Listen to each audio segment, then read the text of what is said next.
Hello ladies and gentlemen, this is Blue Maxima and I'm here checking out Downwell, the 2015 indie and PC and mobile game brought directly to Vita and PlayStation 4 thanks to the absolutely amazing bastards at Devolver Digital.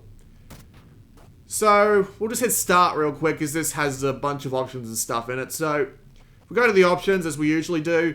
Notably, you can change your movement and boots controls, which is, you know, fair enough, I guess.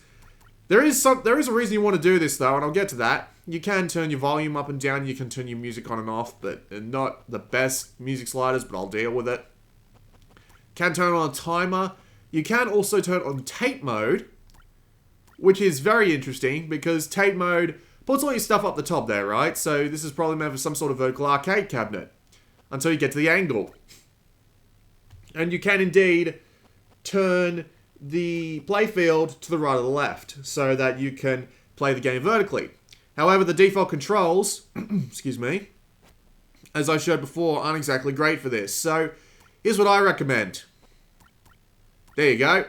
That will give you a relatively decent experience playing Downwell in vertical mode. However, it is worth noting that that does actually hurt after a while, because the Vita is not so much top heavy as you'll be holding onto the very bottom of it, so you won't be able to exactly hold onto the entire thing, and it might hurt after a bit.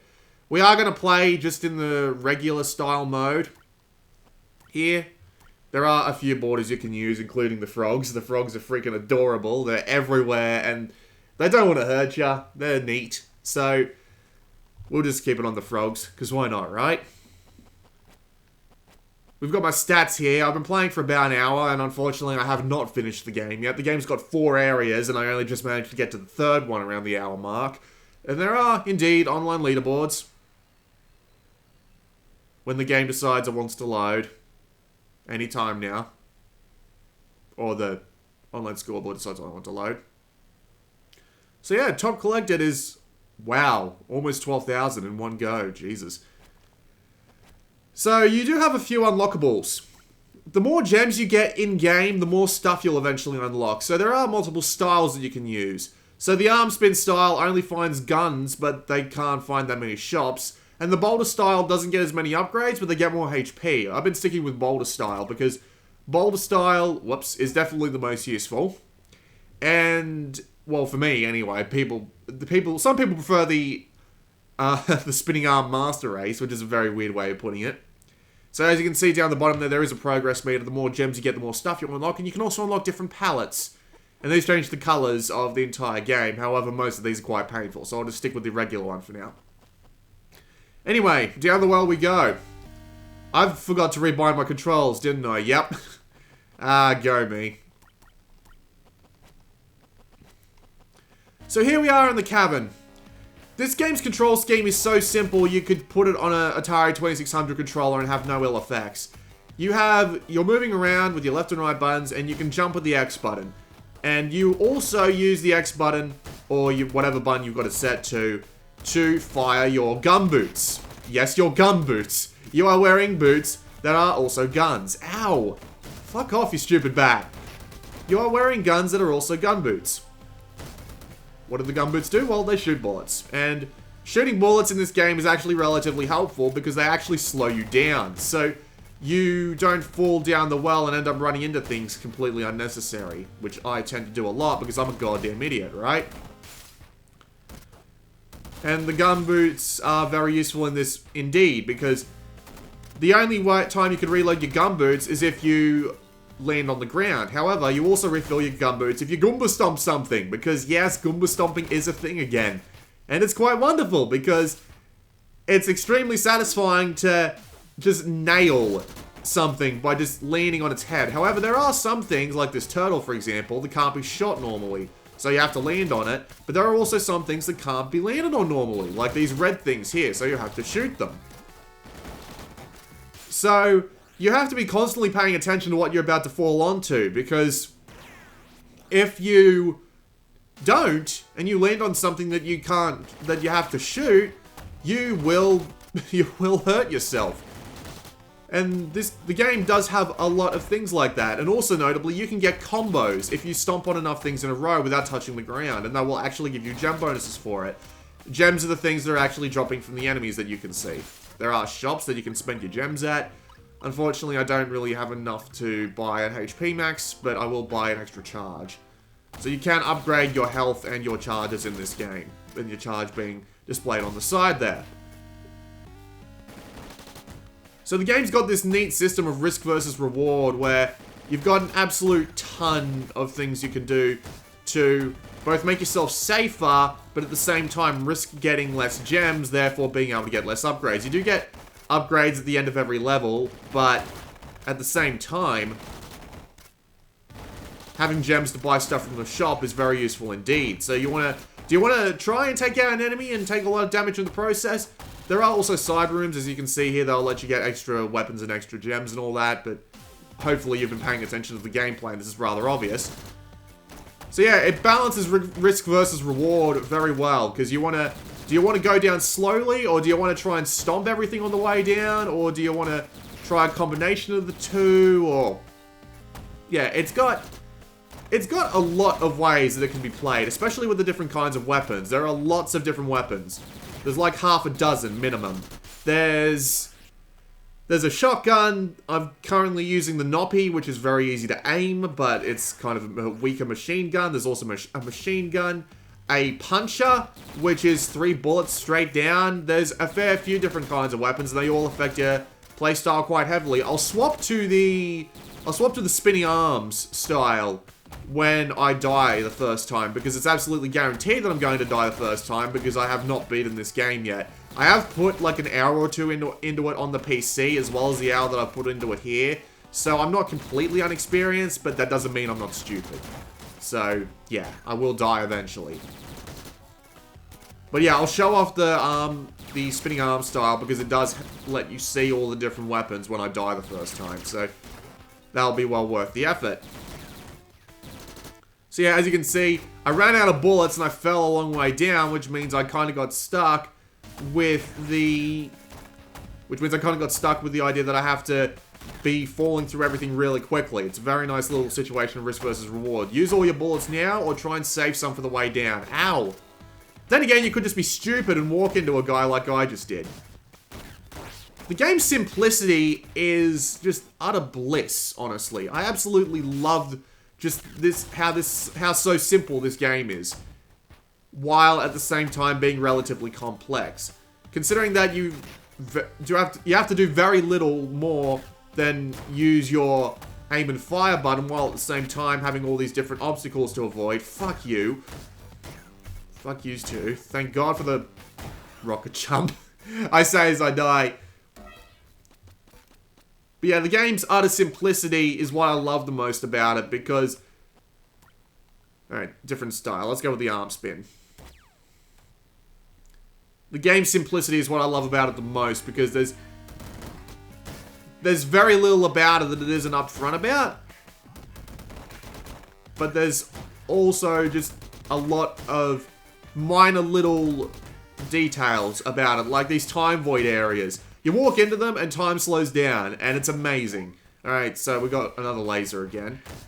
Being arm spinning is actually pretty damn useful, because considering that you get like extra health or extra charges whenever you pick up a new weapon, and this gives you a lot of extra weapons to go get, it means that you can spend a lot of time, a lot of upgrades, and swapping weapons a lot just so you can get the extra charges and all that, which might serve you pretty badly when you've got basically nothing to work with in terms of weaponry.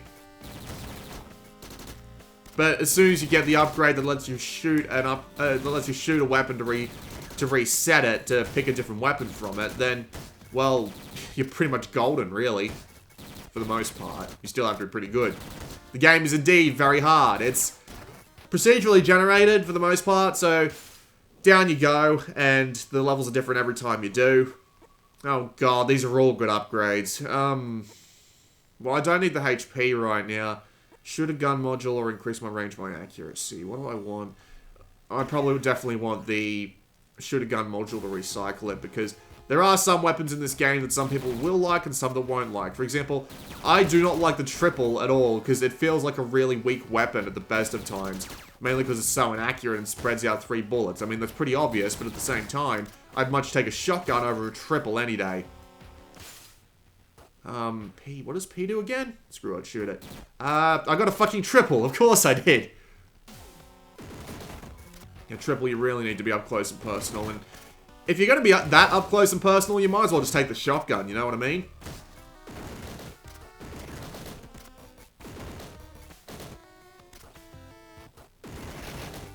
The game's simplicity is really reflected through the machine gun. Another triple, fuck me. The game's simplicity is really reflected through its art style. The 3 colors this game uses are black, white, and red by default. But the palettes also change this so that you have slightly more colors, but at the same time, it's probably recommended you stick with the black, white, and red because the human eye tends to see red a lot faster than it does yellow or green. So, there's a bloody yapping dog outside. I don't know what the hell it wants. There's a surprising... God damn it. Brain work with me, please. So, the simplicity of the black, white, and red, it makes it so that it's really easy to see all the enemies, so you've mostly only got yourself to blame. Yes, for bullet casings. There's so many bullet casings that it's actually useful to have them deal damage at times. So when you've got the red, white, and black showing you where the enemies are in really... Well, not so much in real detail as much as, you know, it's your own fault if you bloody miss them. It becomes very, very hard to blame anything other than yourself for your mistakes because everything comes at you.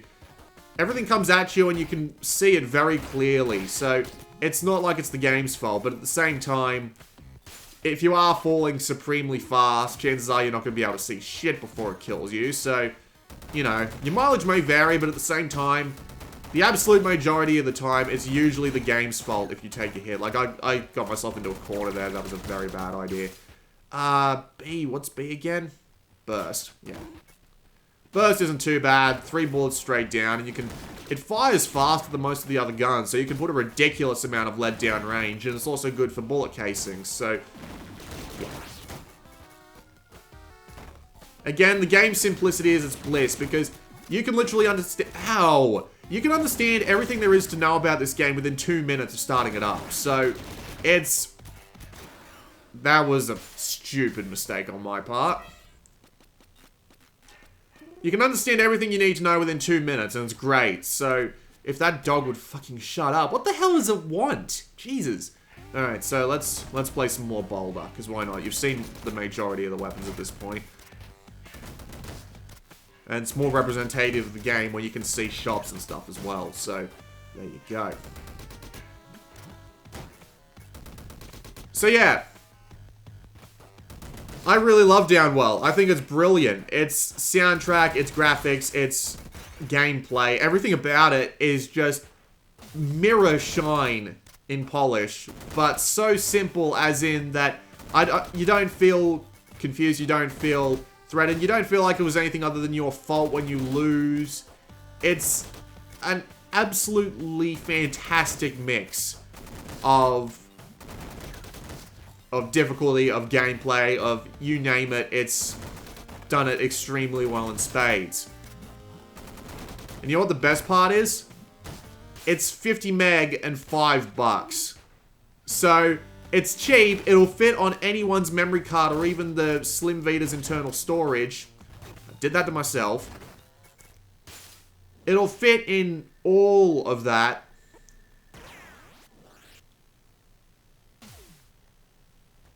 And it's well worth the effort to actually have that happen. So, would I recommend Downwell? Abso-fucking-lutely. It's a brilliant little game.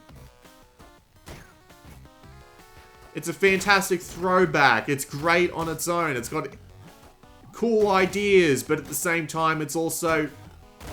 delightfully retro about itself. It's just... It's a wonderful game. It really is.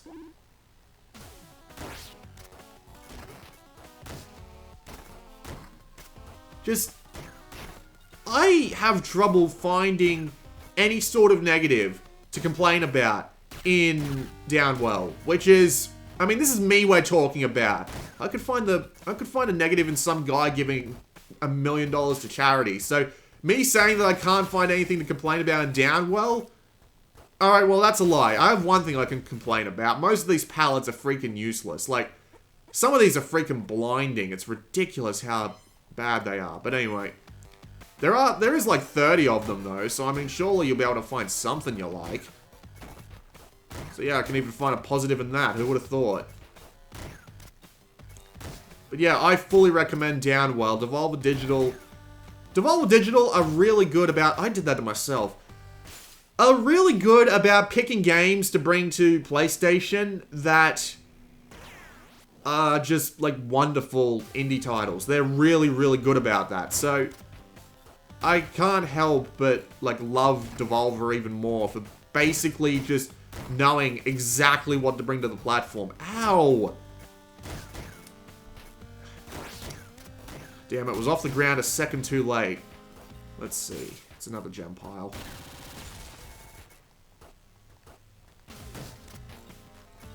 And while the base game itself will probably only last a few hours, there is a hard mode that's unlocked once you beat the game. So, and there are upgrades locked behind that hard mode, so...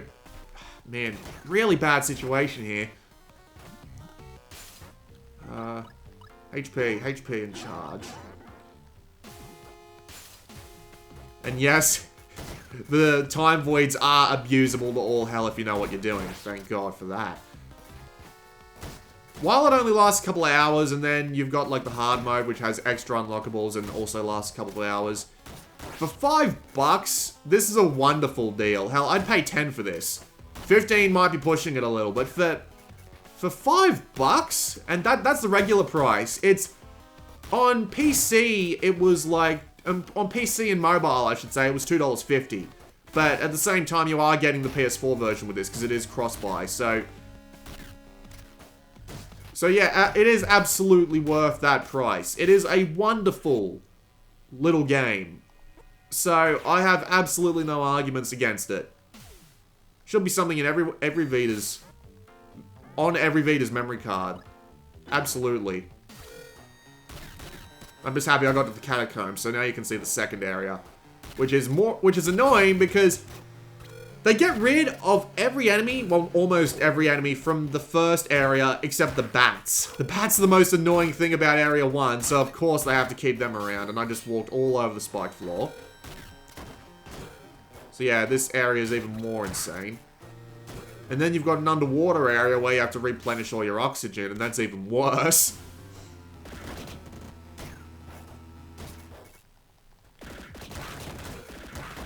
So the game does at least have some variety on the way down.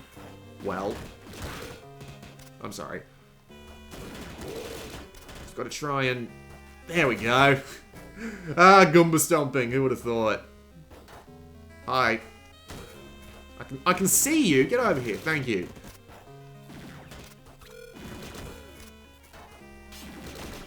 Let's see, what do we got? Triple, and I can't recycle it. Bugger, I need the health. I'll turn it up a little so you can hear me play.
Well, that didn't last very long, did it?